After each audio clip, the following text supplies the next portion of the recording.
Hello, this is chapter 9, the relativity of simultaneity. I cannot pronounce that word. But anyways, this is a little picture that Einstein had, I guess. I don't know if that's the original picture or not, but that A, B in the middle point. And so we're going to go through this. Uh, this is only, one, two, three, about 3 pages. So I'm going to read through this. Up to now, our considerations have been referred to a particular body of reference which we have styled a railway embankment. We suppose a very long train traveling along the rails with a constant velocity v and in the direction indicated in figure 1, which I just showed you. People traveling in this train will, with advantage, use the train as a rigid reference body coordinate system.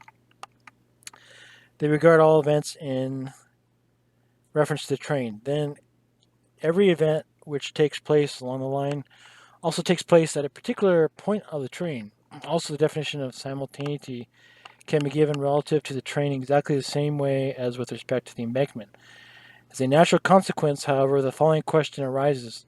Are two events, as an example, the two strokes of lightning A and B on two different points on the ground, which are simultaneously with reference to the railway embankment, also simultaneously relatively to the train?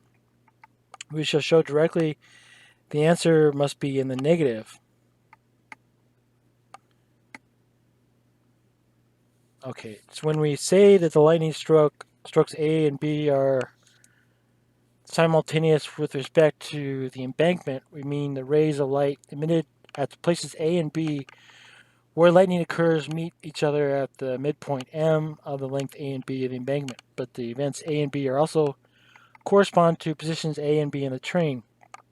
Let M prime be the midpoint of the distance A to B on the traveling train. Just when the flashes of lightning occur, okay, so there's a footnote, as judged from the embankment, flashes as judged from the embankment, a lightning occur.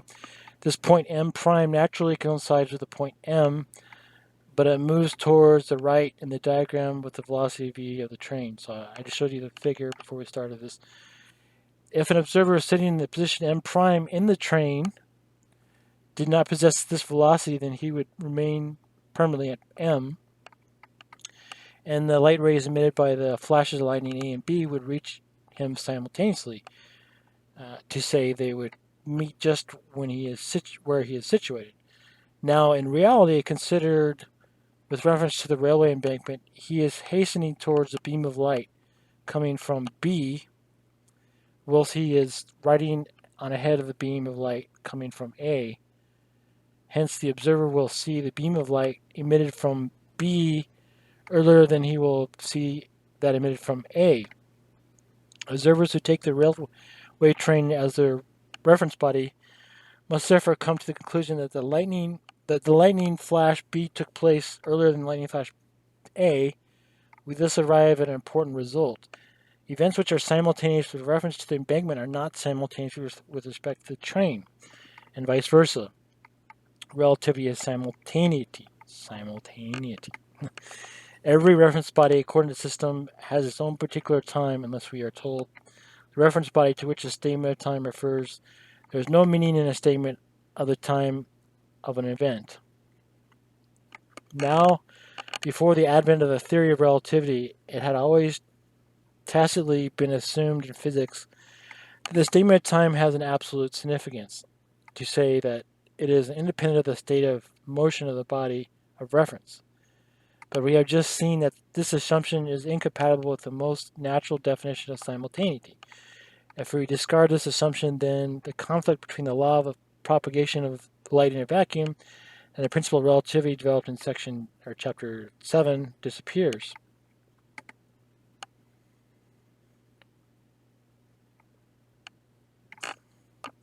We were led to that conflict by the considerations of chapter 6, which are no longer tenable.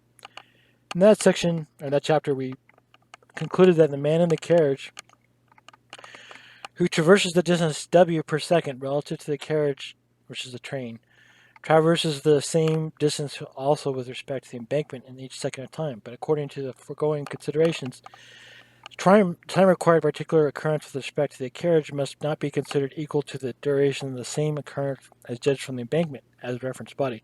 Hence, it cannot be contended that the man in walking travels the distance w relative to the railway line a time which is equal to 1 second as judged from the embankment.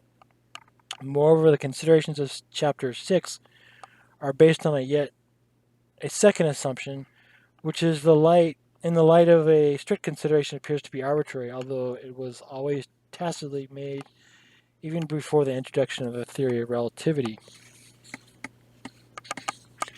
Okay, so that's the end of this chapter. So,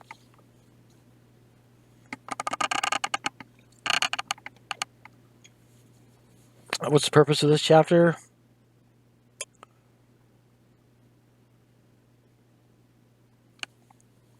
Uh,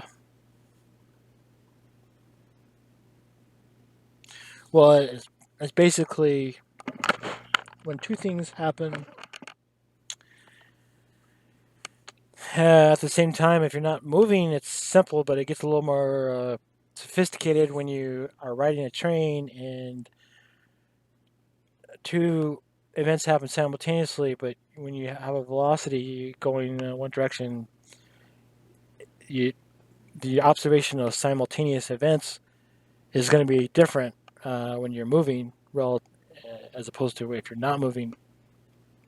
So that's what I get out of this. That simultaneous events in time, and you can really define what time is, uh, depend on your relative motion, relative, and your frame of reference.